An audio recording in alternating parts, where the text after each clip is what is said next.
It is not uncommon throughout the life of a toilet for a toilet to sound like it is leaking water internally. This leaking sound can often be described as a dripping water sound inside the toilet. When a toilet has a hidden internal leak that sounds like dripping water, the problem generally can always be related to the toilet's flush valve assembly. The flush valve assembly is responsible for all the water flow into the toilet's bowl. Water either enters the bowl from the overflow tube or at the flapper valve connection. Rarely is the flush valve cracked, causing water not to enter through the before-mentioned areas.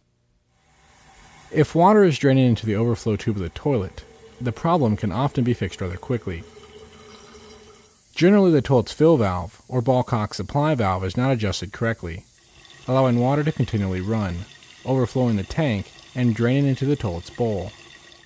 To fix this problem on the fill valve, simply slide the adjustment clip located next to the fill cup downward until the water position is at the correct level. Generally, the overflow tube shows the correct water level that should be used. For a ball cock supply valve system, usually the adjustment screw is located at the top of the assembly. Turning the adjustment screw clockwise should lower the float ball, shutting off the water at a lower position. Again, generally, the overflow tube shows the correct water level that should be used. If water is not draining into the overflow tube, then it is draining at the flapper valve connection. Since the flapper valve is constantly submerged in water, this valve can become corroded over time and stop functioning as a water barrier.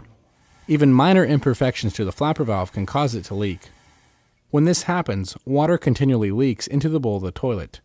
This leaking water can often be heard and sounds like dripping water.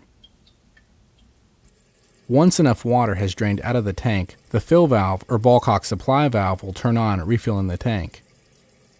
Depending on the condition of the flapper valve, this cycle can happen several times an hour. When problems arise with the flapper valve, the solution is generally to replace the valve entirely.